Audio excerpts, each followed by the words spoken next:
tahun yang bergizi. Bahkan setelah usia 2 tahun atau lebih, ASI masih terus menjadi sumber protein, lemak, kalsium, dan vitamin yang amat dibutuhkan oleh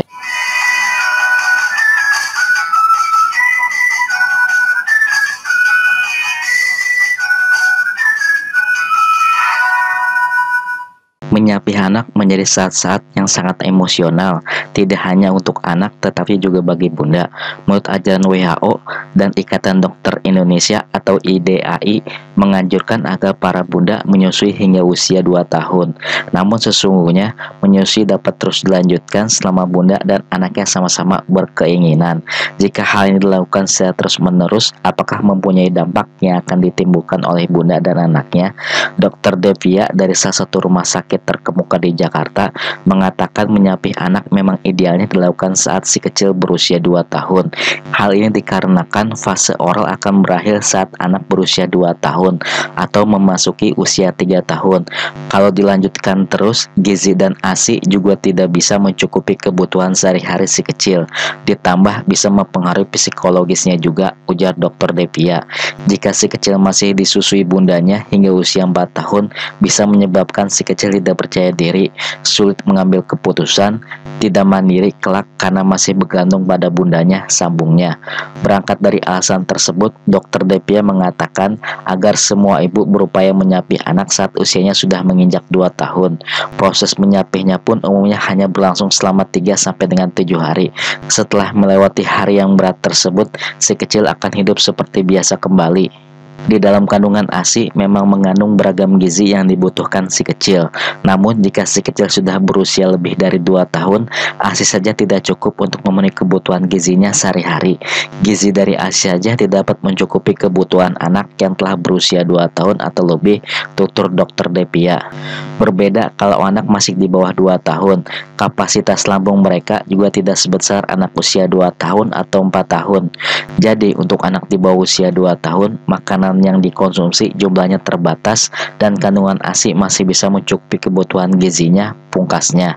Ada beberapa metode yang bisa dilakukan untuk mensapih anak yang berusia 2 tahun maupun lebih, baik itu dengan cara weaning with love atau WWL atau yang dikenal dengan slow weaning, yaitu metode menyapih yang dilakukan secara perlahan dan bertahap di saat anak dan bunda merasa benar-benar siap untuk mengakhiri proses menyusui seperti yang saya sudah jelaskan pada video sebelumnya. Seandainya ada orang yang menganjurkan untuk mengolesi area areola payudara bunda dengan brotowali atau obat merah agar anak tak ingin menyusu lagi, bunda abaikan saran ini karena memberhentikan anak secara paksa akan meninggalkan luka atau trauma pada batin si kecil. Selain itu, ada beberapa manfaat jika bunda ingin memilih memperpanjang memberikan ASI kepada si kecil. Hal ini biasanya dilakukan oleh bunda kepada anak yang mempunyai berkebutuhan khusus. Yang pertama, saat bayi bunda semakin besar, komposisi ASI bunda akan terus berubah untuk memenuhi kebutuhan nutrisinya. Tidak ada yang mengetahui secara pasti kapan ASI dianggap menjadi tidak signifikan bagi anak-anak, sehingga tidak ada salahnya bagi bunda untuk tetap melanjutkan memberikan ASI. Yang kedua, penelitian telah menunjukkan bahwa ASI untuk anak usia 2 tahun mirip dengan ASI anak 1 tahun yang bergizi. Bahkan setelah usia 2 tahun atau lebih, ASI masih terus menjadi sumber protein, lemak, kalsium, dan vitamin yang amat dibutuhkan oleh anak. Yang ketiga, kekebalan dalam ASI telah menunjukkan peningkatan konsentrasi saat bayi semakin besar dan menyusu lebih sedikit, sehingga bayi yang lebih besar masih menerima sebagian faktor imunitas. Yang keempat, pada balita dan anak kecil, pemberian ASI yang diperpanjang membantu mereka untuk mengatasi perubahan baru dalam hidup dengan lebih baik, misalnya pengalaman baru dan perubahan rutinitas. Yang kelima, momen menyusui dapat membantu anak-anak kembali ke tempatnya yang akrab dan aman. Hal ini nantinya membantu anak menghadapi tantangan baru dengan kontrol diri yang semakin baik ketika mengalami kecemasan.